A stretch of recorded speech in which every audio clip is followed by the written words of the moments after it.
Gravitation.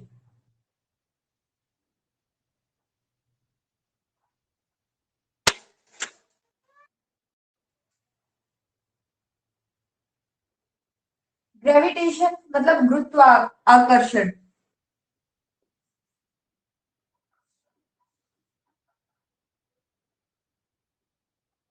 मैं यहाँ पे आपको एक बात बता रही थी कि जैसे दो बॉडी है M1 और M2, इनके बीच में कोई डिस्टेंस होता है d, है ना। तो इसके लिए हमने एक रिलेशन बताया था कि जो इसमें बल लगेगा, फोर्स लगेगा, वो इज इक्वल टू नहीं बोला था मैंने, डायरेक्टली बोला था M1 into M2 by D2 होता है। मतलब कि मास 1 और मास 2 के डायरेक्टली प्रोपोर्शनल होता है। इस बात को हम ये बोल सकते हैं कि F M1 और M2 के डायरेक्टली प्रोपोर्शनल होता है। या फिर हम इस बात को ये बोल सकते हैं ये इसके इनवर्सली प्रोपोर्शनल होता है। यही बोल सकते हैं ना, अनुकर्मानुपाती और व्युत्क्रमानुपाती। इसे बोलेंगे अनुकर्मानुपाती, अनुकर्मानुपाती मतलब कि आपका directly proportional, directly proportional.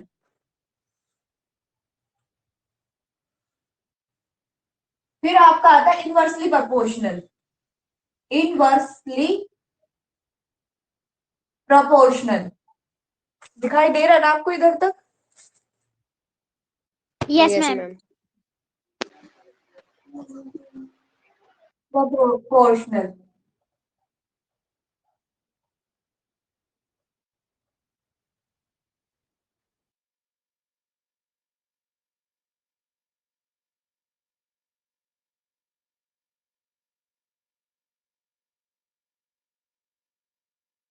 Ma'am आपका माइक म्यूट है। इसका मतलब होता है व्युत्क्रमानुपाती। स्पेलिंग कैसे होगी?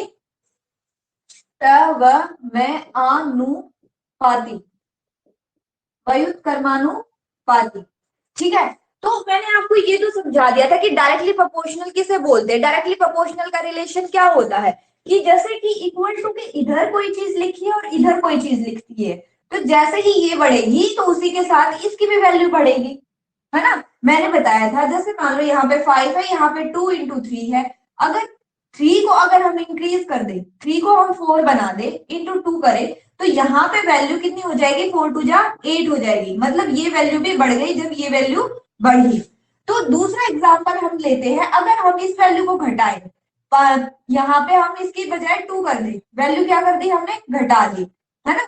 वैल्यू जब घटाई 2 दूनी 4, तो ये वैल्यू भी क्या हो गई? घट गई, है ना। ऐसे ही अगर हम ये इस वैल्यू के साथ कोई चेंज करें, इसे बढ़ाए या घटाए, या इसे बढ़ाए या घटाए, तो वही बात होगी, है ना। जैसे कि मैं करके ही दिखा देती हूँ आपको। यहाँ पे हमने कर दिया 1 इंटू 3, ये वैल्यू क्या की हमने? घटाई, तो इधर क्या होगा? वैल्यू 3, मतलब क्या आएगी? घट गई।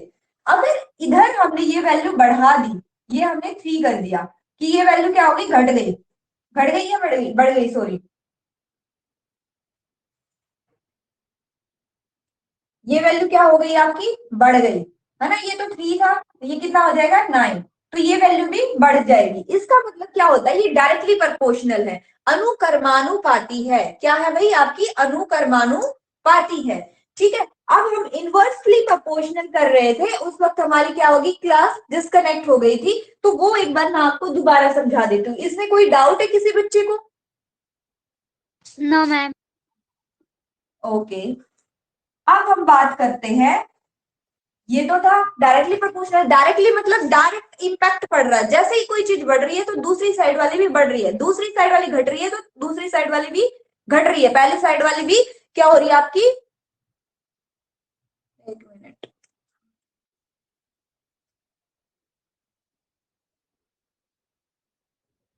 घट रही है। ठीक है, ऐसे ही आता है। अब हम बात करते हैं इनवर्सली प्रोपोर्शनल की। इनवर्सली प्रोपोर्शनल में क्या होता है? मान लो यहाँ पे क्या टर्म ले हम?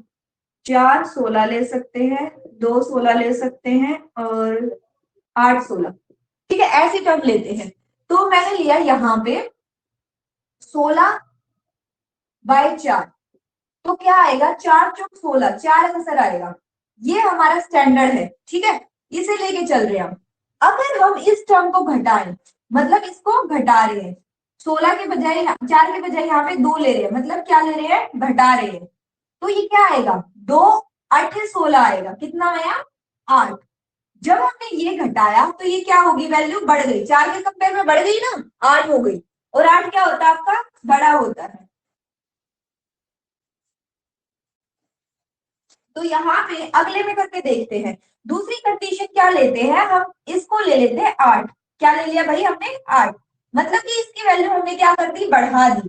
तो 8 दूनी कितना होता है भाई, 16, 2, तो ये वैल्यू क्या हो गई आपकी, घट गई।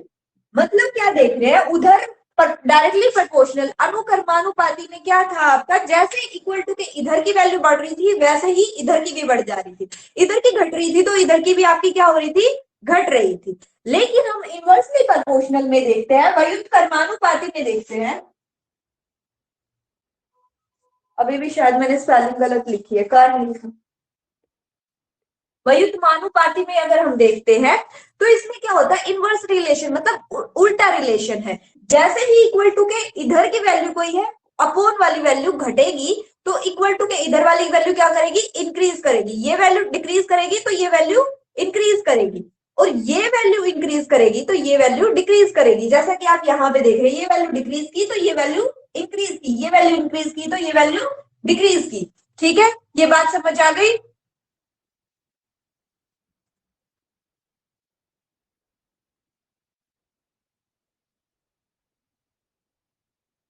जो ये बच्चा है ना, क्या नाम है इसका, अभी जिसने कमेंट किया था, वो मेरे ख्याल से गलत जगह पे कमेंट कर रहे हैं।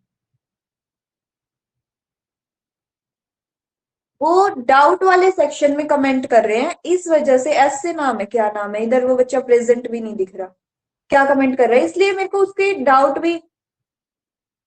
शुभम, शुभ सब, शुभ सब के नाम से है, शिवानी नाम है इस बच्चे का। तो शिवानी प्रेजेंट है ये यहाँ पे, एक तो प्रेजेंट है मैम। शिवानी, तो वो नो दूसरी मैम। जगह कमेंट कर रही है। तो इस वजह से वो, उसे ना तो क्लास दिखाई दे रही है, यहाँ पे प्रेजेंट नहीं है वो, और यहाँ पे चैट बॉक्स में उसके दिखाई भी नहीं दे रहे हैं कि क्या चैट आ रही है। तो उस बच्चे को बता देना, अगर किसी के कांटेक्ट में है तो क्लास में एंटर करना होता है, लाइव क्लास जहाँ पे चल रही होती है उसमें एंटर करना होता है, तभी उसे क्लास दिखाई देगी। वो सीधा डाउट वाले सेक्शन में कमेंट कर रही है, वो डाउट वाले में उसके अलग से मुझे यहाँ से एग्जिट करके देखने पड़ेंगे। ठीक है, आप लोगों की जैसे मुझे चैट दिखाई दे जाती है ना, उसकी दिखाई नहीं दे रही, बस ऊपर नोटिफिकेशन आ रही है बार बार। तो ये आपका हो गया। तो अब इसको मैं एक्सप्लेन करती हूँ। ये तो मैंने इतना बताया, डायरेक्टली और इनवर्सली का मतलब क्या होता है।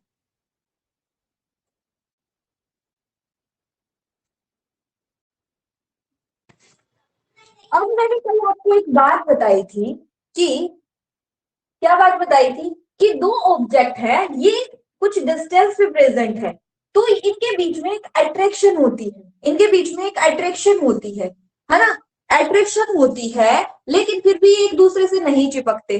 तो यहाँ पे सबसे पहले आपको वो वाला चैप्टर याद होना चाहिए जो कि मैंने आपको लास्ट सेमेस्टर में पढ़ाया था, लास्ट जो आपका टर्म था तब पढ़ाया था। वहां पे हमने न्यूटन के लॉ पढ़े थे। किस किस को याद है न्यूटन के लॉ,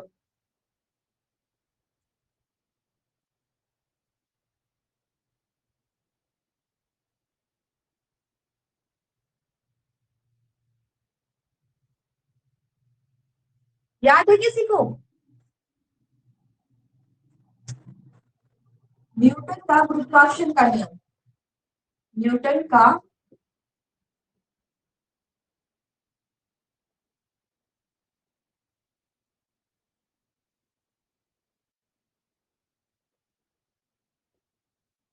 लॉ ऑफ ग्रेविटेशन,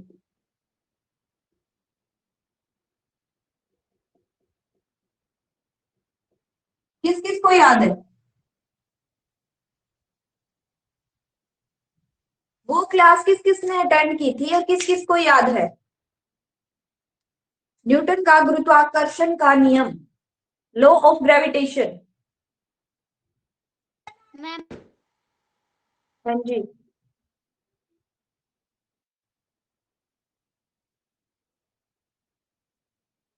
नहीं याद है किसी को भी?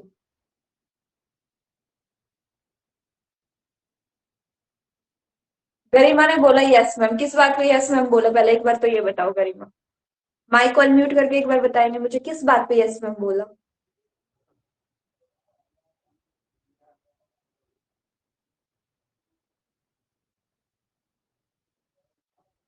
गरिमा बेटा बोलो, किस बात पे यस मैम बोला? कि मैंने आपको लॉ ऑफ ग्रेविटेशन पढ़ाया है क्या? इस बात पे यस मैम बोल रहे हैं आप?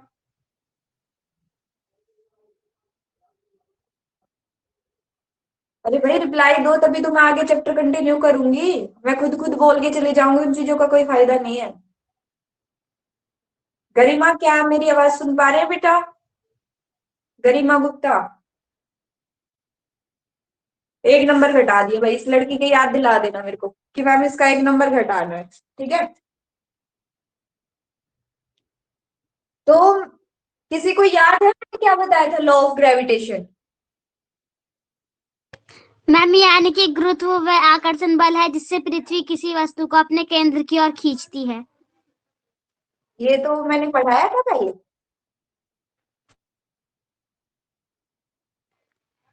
ये तो आप खुद बुक से पढ़ के बता रहे हैं ना, मैंने जो पढ़ाया था वो बताओ।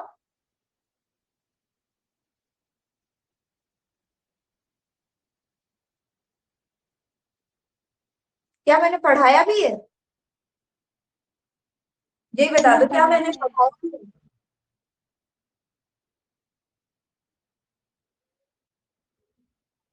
लॉ ऑफ ग्रेविटेशन क्या मैंने पहले पढ़ाया है आप लोगों को? Yes ma'am. कौन बोल रहा है यस मैम? क्या है भाई? मैंने लॉ ऑफ ग्रेविटेशन आपको कल पढ़ाया था, पहली बार थोड़ा सा पढ़ाया था, वो क्लास बीच में डिस्कनेक्ट हो गई थी। उससे पहले हमने ग्रेविटेशन पढ़ा ही नहीं है। हमने उससे पहले बल पढ़ा था, बल व गति के नियम। और बल और गति के नियम भी इसमें यूज होंगे, इसलिए मैंने आपको बोला था पुराना चैप्टर रिवाइज करके आना है। लेकिन मैंने गुरुत्वाकर्षण के बारे में वैसे थोड़ा बहुत कुछ बता दिया हो, लेकिन नियम नहीं बताया था। तो मैं आपको बता दूं, यही वाला जो नियम था ना, मैंने कल ही बताया था आपको। यही वाला नियम क्या कहलाता है? आपका गुरुत्वाकर्षण का नियम कहलाता है। और इसमें क्या होता है, दो बॉडी होती है, और ये आपको फॉर्मूला दिखाई दे रहा है कि अगर जितना ये मास होगा, जितना ज्यादा मास होगा, उतना ज्यादा इन पे क्या लगेगा? बल लगेगा। और जितनी ये डिस्टेंस होगी, जितनी ये डिस्टेंस होगी, उतना कम क्या लगेगा? बल लगेगा। जितना ज्यादा दूरी पे कोई चीज रखी हुई है, मतलब कि यहाँ पे छोटी छोटी चीजें हैं, ठीक है, छोटी चीजें हैं, तो भी इन पे बल क्या लगेगा? फोर्स क्या लगेगा? कम लगेगा। फोर्स क्या लगेगा? कम लगेगा। अगर मोटी मोटी चीजें हैं तो फोर्स क्या लगेगा इन पे? बल क्या लगेगा? ज्यादा लगेगा, ठीक है। और ऐसे ही अगर ये नजदीक प्रेजेंट है, एक दूसरे के पास में प्रेजेंट है, तो फोर्स क्या लगेगा? ज्यादा लगेगा। अगर एक दूसरे से काफी दूरी पे प्रेजेंट है, तो फोर्स क्या लगेगा आपका? कम लगेगा, ठीक है। ये नियम हमारा ये बताता है। इसलिए जो आपके जो भार होता है ना, जो आपका मास होता है, वो बहुत कम होता है ना। और इसकी वजह से आप एक दूसरे के साथ आके नहीं चिपकते, है ना। मास क्या होता है? बहुत कम होता है। जैसे कि मान लो मैं मेरे पास एक शार्पनर है, मेरे पास क्या है? एक शार्पनर है। मैं इसको ऊपर फेंकती हूँ, कुछ देर के बाद नीचे आ जाता, ऊपर फेंकती हूँ, कुछ देर के बाद नीचे आ जाता। दिखाई नहीं दे रहा होगा, इसकी स्पीड ज्यादा, लेकिन देखो अब ऊपर से नीचे डालती हूँ, नीचे आएगा, है ना। ऊपर से नीचे डाल रही हूँ या नीचे से ऊपर डाल रही हूँ, ये चीज अल्टीमेटली कहाँ आ रही है? नीचे आ रही है। अल्टीमेटली कहाँ आ रही है? नीचे आ रही है। मतलब कि नीचे की तरफ कोई ना कोई फोर्स ऐसी है जो इस पे काम कर रही है ना। लेकिन मैंने आपको एक चीज और बताई कि हर ऑब्जेक्ट एक दूसरे के ऊपर क्या लगाता है? ताकत लगाता है। हर ऑब्जेक्ट एक दूसरे के ऊपर क्या लगाता है? ताकत लगाता है। अब ये चीज डिपेंड करती है मास किसका ज्यादा है और किसका कम है। क्योंकि हमने पढ़ा कि मास का इस चीज पे क्या है? बल पे क्या पड़ता है? इफेक्ट पड़ता है। जिसका मास ज्यादा होगा, जाहिर सी बात है उसमें अट्रैक्ट करने की पावर भी उतनी ही ज्यादा होगी, उस किसी चीज को आकर्षित करने की पावर भी उतनी ही ज्यादा होगी। अगर हम इसकी बात करें, यह शार्पनर है, कितना छोटा सा ऑब्जेक्ट है ना। जबकि हमारी अर्थ देखेंगे बहुत बड़ी होती है, तभी अर्थ क्या है? उस चीज को अपनी तरफ आकर्षित कर लेती है। ये शार्पनर भी आपको लगेगा मजाक, है ना, आपको लगेगा मैम झूठ बोल रहे हैं, है ना, क्योंकि हम उन चीजों को प्रैक्टिकली फेस नहीं कर सकते हैं, है ना, क्योंकि ये जो शार्पनर है ना, ये भी जमीन को अपनी तरफ अट्रैक्ट कर रहा है। मानोगे आप मेरी ये बात? नहीं मानोगे, क्योंकि आप बोलोगे कि कहाँ अट्रैक्ट कर रहा है मैम, फिर तो जमीन को इस शार्पनर के ऊपर आ जाना चाहिए था थोड़ी देर में, है ना, ऐसे ही बोलोगे ना, बोलोगे ऐसा तो होता ही नहीं है, आप झूठ बोल रहे हैं। लेकिन ऐसा होता है, लेकिन ऐसा क्या है, होता है। ये कैसे पता चले कि भाई होता है? उसके लिए हमें ऑब्जेक्ट और बड़ा लेना पड़ेगा, अर्थ के कंपेयर में और बड़ा ऑब्जेक्ट लेना पड़ेगा, तभी हमें पता चलेगा कि अर्थ उसकी तरफ क्या कर रही है, अट्रैक्ट कर रही है या फिर नहीं कर रही। इसका मास जो है बहुत कम है, तो ये जो जिस पावर से अर्थ को अपनी तरफ अट्रैक्ट कर रहा है वो बहुत ही कम है, बहुत ही कम है। इस वजह से हमें पता नहीं चलता कि अर्थ इसकी तरफ अट्रैक्ट हो रही है, मतलब बहुत ही माइन्यूट है। क्या धरती के कंपेयर में करके देखो ना, आपके घर के कंपेयर में ये कितना छोटा सा है ना। घर के बाहर तो आपका पड़ोस है, आपका शहर है, फिर हमारी पूरी दिल्ली है, फिर दिल्ली के बाहर भी हमारी इंडिया है, इंडिया से फिर हमारा कॉन्टिनेंट है ना, कॉन्टिनेंट से पूरी धीरे धीरे बढ़ के पूरी अर्थ बनती है ना। तो उसके कंपेयर में देखोगे तो अब ये बहुत छोटा है, इसलिए हमें इसकी अट्रैक्शन दिखाई नहीं देती, और अर्थ की जो है अट्रैक्शन हमें पता चल जाती है। अर्थ की अट्रैक्शन क्या है हमें पता चल जाती है। और जो ये डायरेक्टली प्रोपोर्शनल का जो साइन है ना, ये डायरेक्टली प्रोपोर्शनल का जो ये साइन है, अनुक्रमानुपाती का जो साइन है, इसको रिमूव करने के लिए हम क्या करते हैं, इसको ऐसे लिखते हैं F इज इक्वल टू जी। अब मैं यहाँ पे क्या लगा रही हूँ, इक्वल टू, यहाँ पे क्या लगा था, डायरेक्टली प्रोपोर्शनल का sign, M1 into M2 by D2, D square. D square, square का मतलब समझते हैं ना कि जो डी की वैल्यू होगी वो कितने बार होगी, 2 बार होगी। मैम और जो ये आपका जी होता है, ये क्या होता है आपका ग्रेविटेशनल कांस्टेंट। क्या बोलते हैं इसे, gravitational constant, GRAVITATIONAL, gravitational constant. अब ग्रेविटेशनल कांस्टेंट का मतलब क्या है, समान गुरुत्वाकर्षण रहेगा ये हर जगह पे। क्या रहेगा, समान गुरुत्वाकर्षण। 2 बार क्या है, 2 बार क्या बोल रहे हैं,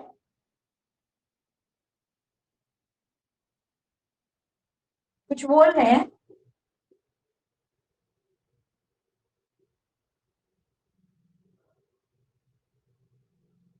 गुरुत्वाकर्षण थ्योरम,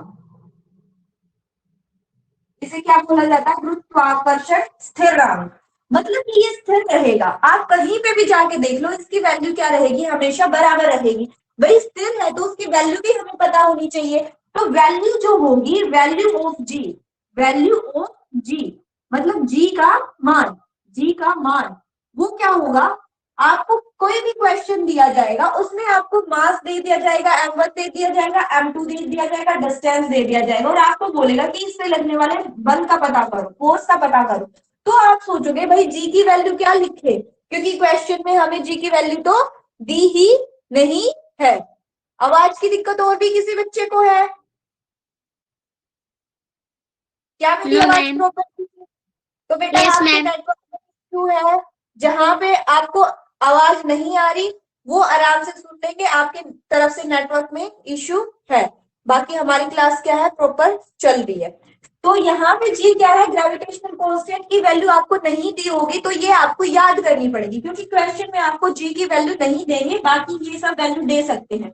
हो सकता है वो आपको फोर्स की वैल्यू दे दे, दोनों मास की वैल्यू दे दे, और आपसे पूछ रहे कि इनके बीच में डिस्टेंस कितना है ना। या फिर हो सकता है वो आपको फोर्स की वैल्यू दे दे, डिस्टेंस की वैल्यू दे दे, और एक ऑब्जेक्ट का मास दे दे, द्रव्यमान दे दे, और दूसरे ऑब्जेक्ट का आपको बोले कि द्रव्यमान पता करो। तो इनमें से कोई भी एक चीज मिस कर देंगे वो आपको, और आपको निकालनी होगी उसकी वैल्यू। और जी की वैल्यू के लिए आपको हमेशा पता होनी चाहिए जी की वैल्यू क्या होगी। तो जो जी की वैल्यू है ये आपकी होगी 6.67, 6.67 इंटू 10⁻⁻, आपकी -11, 10⁻⁻11। फिर इसके पीछे कुछ ना कुछ यूनिट होती है, जैसे ग्राम, किलोग्राम, इस तरीके से हम कुछ ना कुछ क्या लिखते हैं, यूनिट लिखते हैं। तो इसकी यूनिट क्या होगी, न्यूटन मीटर स्क्वायर। इसकी यूनिट क्या होगी, newton metre square. Newton N से क्या होता है, newton metre square, per kg square, per kg square क्या होगी, newton metre square per kg square. Value क्या है 6.67 इंटू 10⁻⁻11। यहाँ पे कोई भी क्वेश्चन दे दिया जाएगा आपको, यहाँ पे अगर मान ले एफ निकालने के लिए बोला जाए तो इसकी वैल्यू आप यूज करेंगे 6.67 इंटू 10⁻⁻11 इंटू यहाँ पे आपको जो बाहर दिया होगा किसी भी चीज का, दो ऑब्जेक्ट का बाहर दिया जाएगा वो, अपॉन आपका जो डिस्टेंस होगा उसकी वैल्यू, और इसका क्या आएगा डिस्टेंस का स्क्वायर लगाएंगे, डिस्टेंस का स्क्वायर लगाएंगे। और स्क्वायर का क्या मतलब होता है, जो ये वैल्यू है इसको गुना करना होता है, इसको क्या करना होता है, गुना करना होता है। मतलब कि अगर मान लो यहाँ पे 2 लिखा है तो इसका मतलब होगा 2 इंटू 2, अगर यहाँ पे 3 लिखा है तो इसका मतलब होगा 3 इंटू 3, यहाँ पे लिखा 12 तो 12 इंटू 12, तो इसका स्क्वायर का मतलब ये होता है। तो उसका आप सॉल्यूशन क्या निकाल सकते हैं, क्या आप सॉल्यूशन निकाल सकते हैं अगर आपको ऐसा दे दिया जाए तो।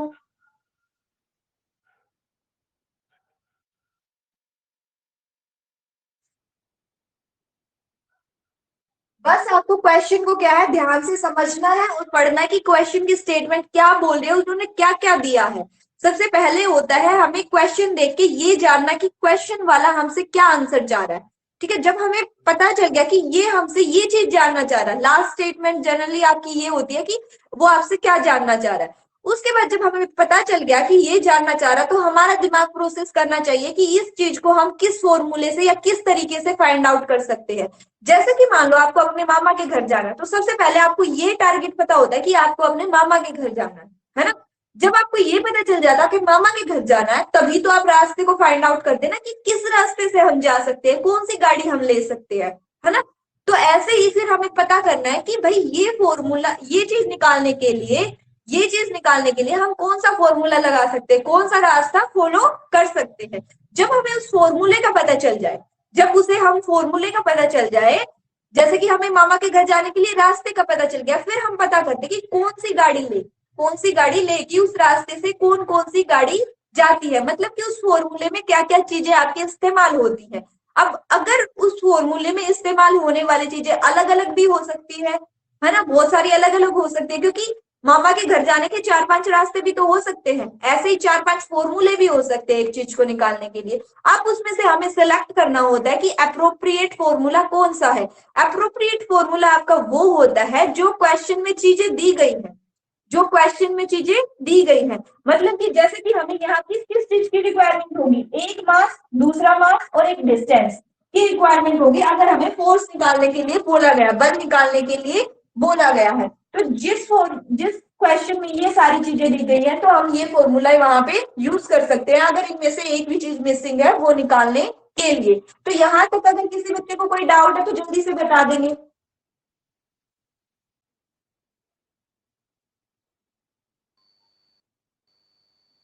मैम एक बार फॉर्मूला निकालने वाला वापस बता दो। फॉर्मूला निकालने का क्या वापस बता दो बेटा, समझ नहीं पाई मैं। जो आपने नीचे में लिखा है ना, इसको गुना करना है, वो वाला फॉर्मूला एक और बार बता दो, लास्ट टाइम जो आपने समझाया था अभी। Yes ma'am. यही बोल रहे हो? Yes ma'am. देखो, हम सबसे पहले क्या है क्वेश्चन की स्टेटमेंट पढ़ेंगे, क्वेश्चन की स्टेटमेंट पढ़ेंगे कि क्वेश्चन हमसे क्या जानना चाह रहा है, वो क्या पूछना चाह रहा है ना, वो किस चीज का आंसर मांग रहा है। जब हमें ये पता चल जाए कि वो हमसे इस चीज का आंसर मांग रहा है, मतलब कि हमें पता चल गया, मान लो कि वो हमसे फोर्स का उत्तर मांग रहा है कि फोर्स निकालो उसके अंदर, है ना, बल निकालो कितना लगेगा। तो बल निकालने के लिए हमें क्या है, सबसे पहले हम बल निकालने के फॉर्मूले देखेंगे कि किस किस फॉर्मूले से हम बल निकाल सकते हैं। जैसे कि बल निकालने के लिए formula F is equal to M A भी हो सकता है ना। बल निकालने के लिए formula F is equal to M G भी हो सकता है ना, या फिर ये भी हो सकता है। तो हमें कैसे पता चले कि हम ये वाला फॉर्मूला लगाएं, ये वाला लगाएं या ये वाला लगाएं, उसके लिए हमें क्वेश्चन को ठीक से पढ़ना होगा। जब हमने क्वेश्चन पढ़ा, हमें पता चला कि वहां पे हमें एक चीज का भार दिया गया और दूसरी चीज का भी भार दिया गया, और उसके बीच में क्या है, दूरी भी बताई गई है, उसके बीच में डिस्टेंस भी बताया गया है। तो हमें पता चलेगा कि भाई हमें ये वाला फॉर्मूला यूज करना है। अगर हमें क्वेश्चन में दिया गया है कि त्वरण कितना है, एक्सेलरेशन कितना है और एक चीज का भार दिया गया है, तो उससे हमें पता चलेगा कि भाई हमें तो ये वाला फॉर्मूला लगाना पड़ेगा, है ना। अगर हमें क्वेश्चन में बस ये दिया गया है एक चीज का भार इतना है और कुछ नहीं दिया गया, तो हम फॉर्मूला कौन सा लगाएंगे, ये वाला लगाएंगे, क्योंकि जी की वैल्यू हमें पता होती है। आगे अभी आपको नहीं पता होगी, बता दूंगी मैं। जी की वैल्यू हमें पता होगी, जैसे इस वाले जी की वैल्यू पता है ना ग्रेविटेशनल कांस्टेंट की, है ना, ऐसे छोटे वाले जी की वैल्यू भी हमें पता होती है, तो हम ये वाला फॉर्मूला लगा सकते हैं। तो इस तरीके से हमें डिसाइड करना होता है कि हम कौन से वाला फॉर्मूला लगाएंगे। समझ पाए या अभी भी कोई डाउट है या कुछ और पूछ रहे थे? मैम हो गया। अच्छा, रब करूं इसे? Yes ma'am.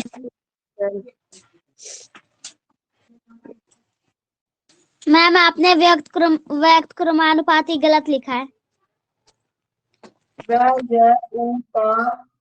कर्मानुपाती कैसे लिखेंगे भाई?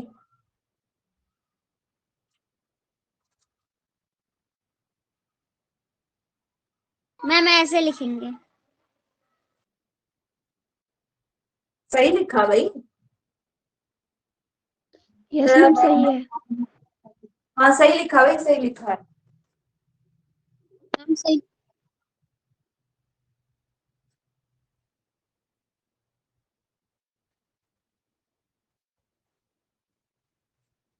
अब हमें क्या करना है, दूसरे चैप्टर के फ्लैशबैक में जाना पड़ेगा। दूसरे चैप्टर के क्या है, फ्लैशबैक में जाना पड़ेगा। वहां हमने क्या पढ़ा था, न्यूटन की गति का तीसरा नियम पढ़ा था। अब हमने गुरुत्वाकर्षण का भी नियम पढ़ लिया है। न्यूटन के गति का तीसरा नियम पढ़ा था वहां पे हमने, न्यूटन के गति का तीसरा नियम, गति का तीसरा नियम। और हमने क्या पढ़ लिया है अब, वह गुरुत्वाकर्षण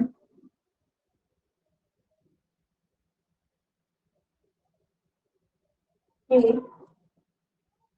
नियम में संबंध मतलब रिलेशन बिटवीन थर्ड लॉ,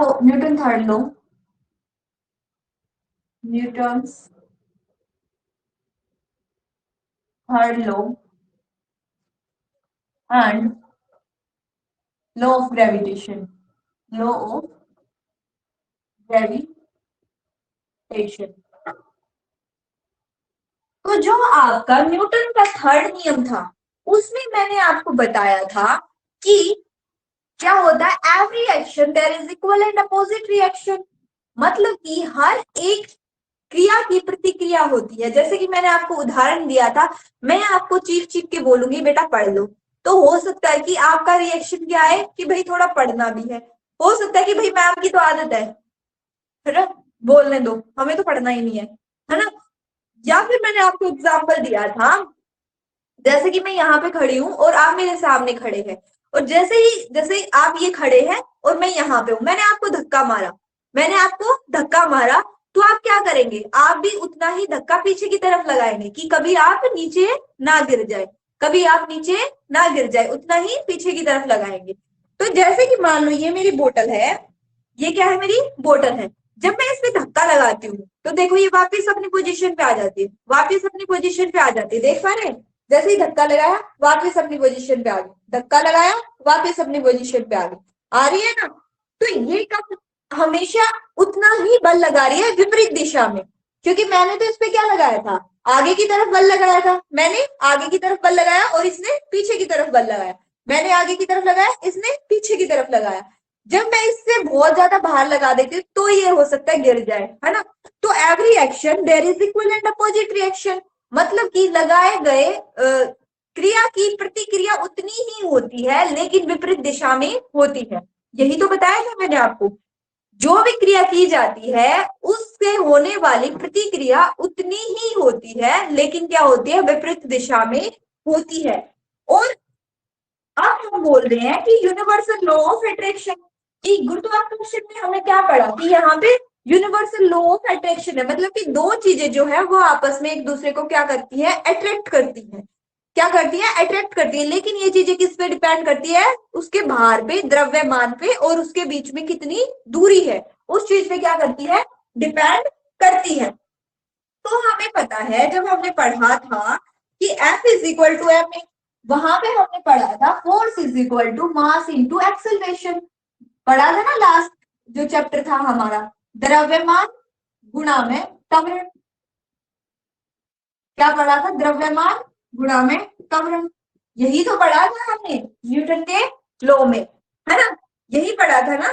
तो अब यहां से जैसे मैं आपको बता रही थी कि कोई भी ऑब्जेक्ट होता है वो ऊपर से जमीन की तरफ ही आता है, नीचे से ऊपर नहीं जाता। उसका कारण यही होता है कि जो मास होता है ना, मास होता है, जो अर्थ के मास की बात करें तो उस पे क्या होता है, वेलोसिटी, एक्सेलरेशन क्या होती है। एक्सेलरेशन को मैंने आपको बताया भी था कि अगर एक पर्टिकुलर डायरेक्शन में कोई चीज जा रही है, पर्टिकुलर डायरेक्शन में कितनी स्पीड से जा रही है, मतलब कि उसमें कितना चेंज इन स्पीड हो रहा है, चेंज इन वेलोसिटी बोला जाता है वैसे तो।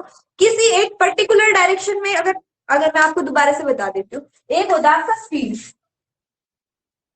वैसे तो मैंने बता रखा है, एक होता है वेलोसिटी, है ना। अब एक टर्म होती है एक्सेलरेशन। स्पीड मतलब गति, वेलोसिटी को क्या बोलते हैं, वेलोसिटी को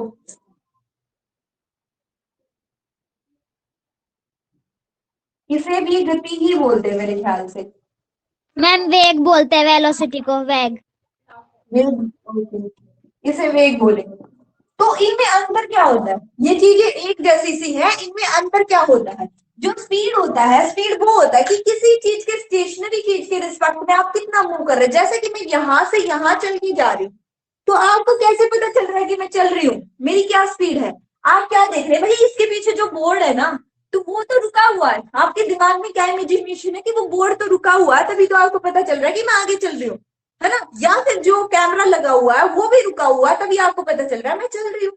अगर मैं कैमरे को और बोर्ड को उतनी ही स्पीड से आगे आगे लेके चलूं जिस स्पीड से मैं चल रही हूँ, तो क्या आपको पता चलेगा यहाँ पे कोई मूवमेंट हो रही है मेरी, नहीं पता चलेगा। तो यही क्या कहलाती है, आपकी स्पीड कहलाती है, यही क्या कहलाती है, गति कहलाती है। अगर वेलोसिटी की बात करें, वेलोसिटी एक पर्टिकुलर डायरेक्शन में जब स्पीड की हम बात करते हैं, अगर हम बोले कि ईस्ट की तरफ जा रहा है, या फिर वेस्ट की तरफ जा रहा है, या फिर नॉर्थ की तरफ जा रहा है, या फिर उस गाड़ी की तरफ जा रहा है, या फिर मैं बोलूं अपने दरवाजे की तरफ जा रही हूँ, तो मैं किसी एक पर्टिकुलर डायरेक्शन की बात कर रही हूँ। तो क्या है, हम तो क्या होता है, हम किसी पर्टिकुलर डायरेक्शन की बात कर रहे हैं, तो वो क्या कहलाती है, हमारी वेलोसिटी कहलाती है। पर्टिकुलर डायरेक्शन में जब हमारी स्पीड होती है तो वेलोसिटी कहलाती है, मतलब कि वेग कहलाती है। अब बात आती है एक्सेलरेशन की, मतलब कि त्वरण की। क्या है, एक्सेलरेशन यानी कि आपका त्वरण। त्वरण क्या होता है, चेंज इन स्पीड या फिर वेलोसिटी, बेटर होगा चेंज इन वेलोसिटी। कि एक पर्टिकुलर, जैसे मैं धीरे धीरे चल रही थी, फिर से चलने लगी, फिर मैं धीरे धीरे चल रही हूँ, या फिर तेज तेज चल रही हूँ, ये क्या है, एक्सेलरेशन है। ये क्या है, एक्सेलरेशन है कि कितना चेंज आ रहा है, कितना चेंज आ रहा है वेलोसिटी में, वो आपका क्या कहलाएगा, एक्सेलरेशन कहलाएगा, मतलब कि आपका त्वरण कहलाएगा। क्या कहलाएगा, त्वरण कहलाएगा। भैया अटेंड कर लो मैम की कॉल, ठीक है, त्वरण कहलाएगा। और ये चीज हम क्या है, लास्ट चैप्टर में पढ़ चुके थे, लास्ट चैप्टर में पढ़ चुके थे। इट्स ओके बेटा। तो फिर इसमें क्या है, अब हमें यहाँ पे पढ़ना है फ्री फॉल के बारे में। जैसे कि मान लो यहाँ पे वेलोसिटी की वैल्यू जब एक्सेलरेशन थी, अगर अर्थ के टर्म में बात करें, अगर मान लो अर्थ के टर्म में एक्सेलरेशन की बात करें, क्योंकि ये वेलोसिटी और एक्सेलरेशन एक ही बात है। कोई भी चीज ऊपर से नीचे गिरेगी, ऊपर से नीचे गिरेगी तो वो उसकी एक्सेलरेशन होगी, वो उसकी क्या होगी, एक्सेलरेशन होगी। समझ पा रहे हैं, इस चीज को थोड़ा ध्यान से समझना, थोड़ा सा स्लाइट वेरिएशन होता है इन चीजों में, है ना, थोड़ा सा वेरिएशन होगा, उन चीजों को डिफरेंस क्लियर होना चाहिए। क्योंकि आप तो देखो यहाँ पे स्पीड भी एक जैसी है, वेलोसिटी भी और एक्सेलरेशन भी, कोई अंतर नहीं लग रहा। और एक चीज मैं बोल रही हूँ, ग्रेविटेशन, ग्रेविटेशन मतलब कि आपका गुरुत्वाकर्षण, ठीक है। तो इसमें भी कोई खास अंतर नहीं है। देखो कोई ऑब्जेक्ट था, ये पेन था, मैंने यहां से छोड़ा तो ये धीरे धीरे धीरे नीचे आया, तो मतलब क्या है, इसकी कोई स्पीड है, लेकिन वो एक पर्टिकुलर डायरेक्शन में भी है, और वो स्पीड चेंज भी हुई है। यहाँ पे ये रेस्ट में थी और जैसे ये गिरने लगी तो ये क्या आ गई भाई, मोशन में आ गई। ये क्या आ गई, मोशन में आ गई, मतलब कहीं ना कहीं ये त्वरण हुआ, इसका क्या हुआ, त्वरण हुआ। लेकिन ये त्वरण किसके कारण हुआ, जो अर्थ थी, जो नीचे हमारी अर्थ थी, ये हमारी क्या है, अर्थ है, इसके कारण हुआ। जो ये अर्थ जो त्वरण लगा रही है, इसी को हम क्या बोलते हैं, ग्रेविटेशन। इसे ही हम क्या बोलते हैं, ग्रेविटेशन। ए से क्या बन गया हमारा, जी बन गया, है ना। तो एक्सेलरेशन में और ग्रेविटेशन में कोई अंतर हुआ, नहीं हुआ। अर्थ के द्वारा जब किसी भी ऑब्जेक्ट पे त्वरण लगाया जा रहा है, नीचे की तरफ, ऊपर से नीचे की तरफ लग रहा हो, वो क्या कहला रहा है, आपका ग्रेविटेशन कहला रहा है। और यही ग्रेविटेशन की वैल्यू, इसे हम अब क्या, मैं इस बात को अगर मैं ये लिख दूं तो क्या आप ऑब्जेक्शन करेंगे, अगर मैं इस बात को ऐसे लिखना चाहूं तो क्या आप ऑब्जेक्शन करेंगे।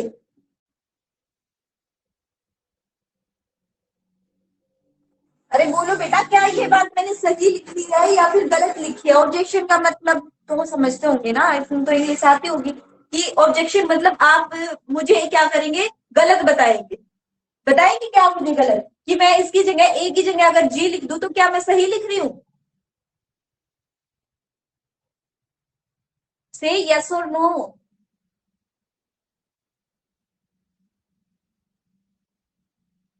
मतलब मैंने सही लिखा है ना, ठीक है। तो मतलब कि अगर हम किसी चीज के बारे में ऐसे बात करते हैं कि कोई चीज ऊपर से नीचे गिर रही है, तो हम ये फॉर्मूला भी क्या कर सकते हैं, यूज कर सकते हैं। ये फॉर्मूला भी क्या कर सकते हैं, यूज कर सकते हैं। और जब क्या है, कोई ऑब्जेक्ट है, कोई ऑब्जेक्ट है ऊपर से नीचे गिरा, ऊपर से नीचे गिरा, उसे बोलते हैं फ्री फॉल। क्या बोला जाता है, उसे बोला जाता है, यहाँ से जो कोई चीज नीचे गिर रही थी, इसे क्या बोलते हैं हम भाई, फ्री फॉल। फ्री फॉल मतलब कि फ्री मतलब स्वतंत्र रूप से किसी चीज का गिरना, स्वतंत्र रूप से किसी चीज का गिरना, मतलब कि मुक्त। फ्री मतलब क्या होता है, मुक्त पतन, मुक्त पतन। ये क्या हुआ, मुक्त पतन। कोई भी ऑब्जेक्ट ऊपर से क्या था, नीचे की तरफ आराम से गिर रहा था, उसे ही क्या बोलेंगे, मुक्त पतन। एक्सेलरेशन ड्यू टू ग्रेविटी, ये क्या है, एक्सेलरेशन ड्यू टू ग्रेविटी,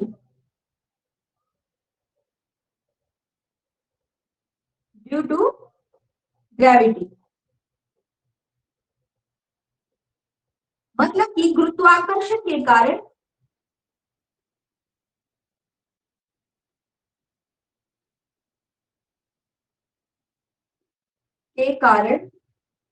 त्वरण,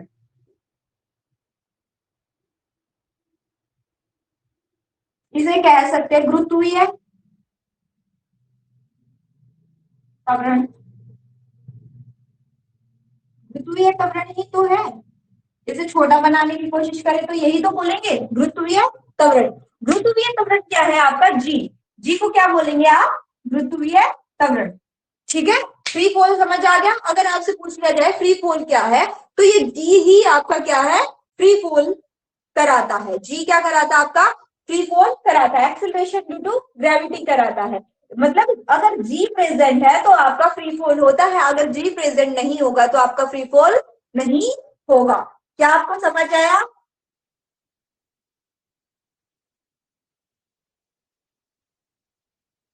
भाई यस और नो कुछ तो बोलो। ओके ओके, पता चला मुझे बच्चे प्रेजेंट है। तो इस जी की वैल्यू क्या होती है, अब हमें इस जी की वैल्यू पता होनी चाहिए। इस जी की वैल्यू होती है 9.8। कितनी होती है, 9.8। शायद मैंने आपको पहले भी बताई हो, 9.8 मीटर पर सेकेंड स्क्वायर, मीटर पर second square.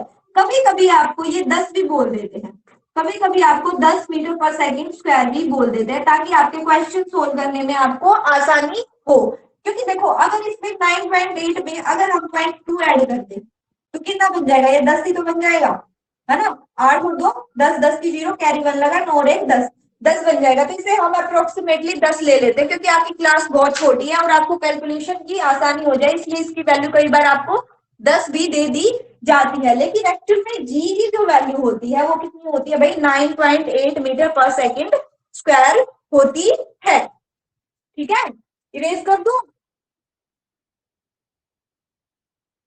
Should I rub this? Yes ma'am. Yes ma'am. कर देते हैं।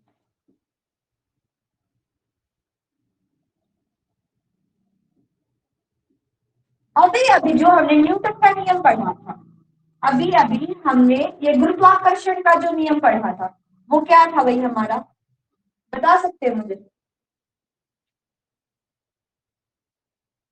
टाइम ना हो जाए कभी दूसरी भी क्लास है मेरी, 5 मिनट और पढ़ लेते हैं फिर ऑफ करेंगे, ठीक है?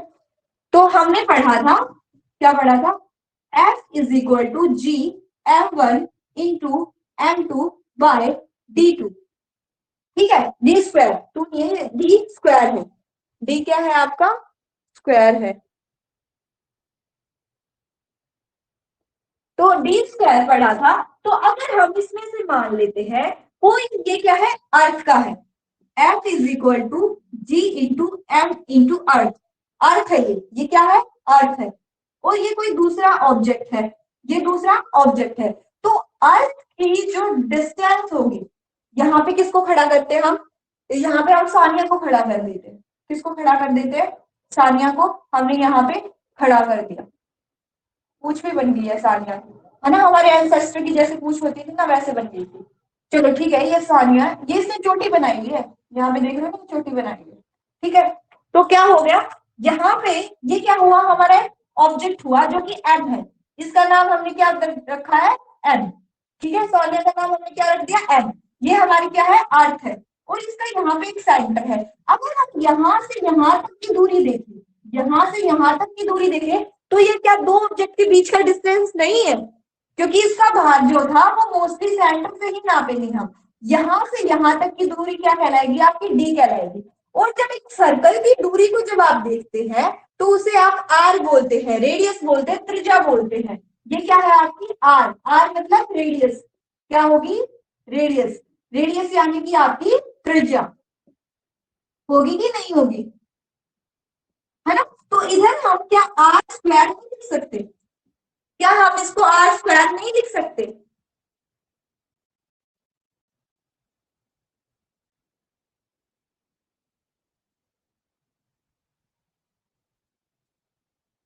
लिख सकते हैं। ठीक है, तो मतलब इस फॉर्मूले से हमने ये डिराइव कर लिया, मतलब कि गुरुत्वाकर्षण के नियम से, law of gravitation, law of gravitation से हमने ये डिराइव कर लिया, गुरुत्वाकर्षण के नियम से,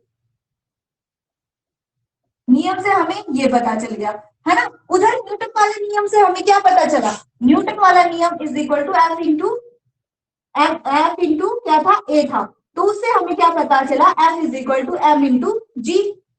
यही तो पता चला, यही तो दो बातें पता चली, एफ की वैल्यू एफ इंटू जी भी पता चल गई है हमें, एफ की वैल्यू क्या है ये भी पता चल गई है।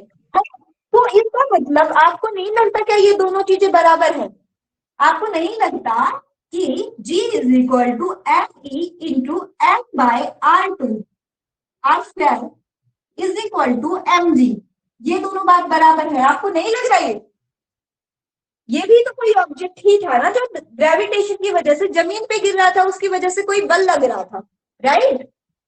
तो अगर हम इस एम को इससे कैंसिल आउट कर दे तो क्या कोई बात गलत है,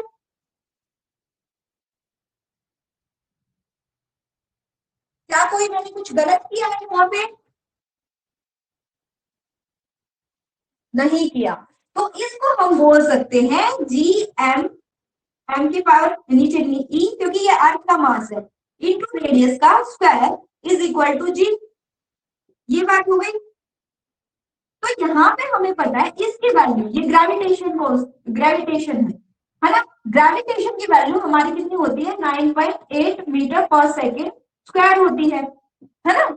जो रेडियस होती है अर्थ की वो भी फिक्स होती है, वो भी बार बार क्या है, चेंज नहीं होती। अगर हम रेडियस की बात करें 6.37, कई बार आपको 6.4 भी मिलेगा, ये क्या मिलेगा, 6.3 भी मिलेगा, कई बार आपको 3.7 भी मिलेगा, और कई बार आपको क्या मिलेगा, 4 भी मिल जाता है। इंटू 10⁻⁶, या फिर आपको मिल सकता है 6.4 इंटू 10⁻⁶। तो इनमें से कौन सा भी मिल सकता है, क्योंकि देखो जब ये 5 से ऊपर चली जाती है ना, उस डिजिट को हम ऊपर वाले में कैलकुलेट करने लग जाते हैं, ऊपर वाले नंबर में क्या करने लग जाते हैं, कैलकुलेट करने लग जाते हैं। तो इसकी वैल्यू क्या होगी, इसकी वैल्यू ये होगी। कोई डाउट यहां तक, कोई डाउट यहां तक कि मैं कैसे कर रही हूँ, किसी को कोई शंका? हाँ शंका,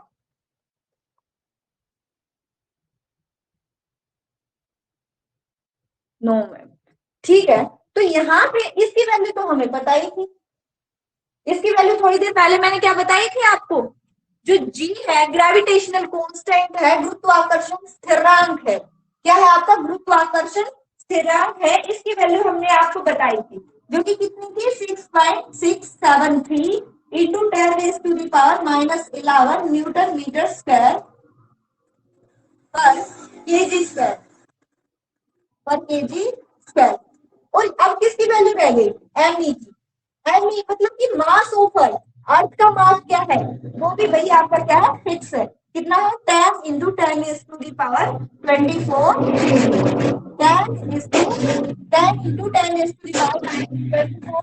केजी इसका मान है, ठीक है, ये इसका क्या है, मान है।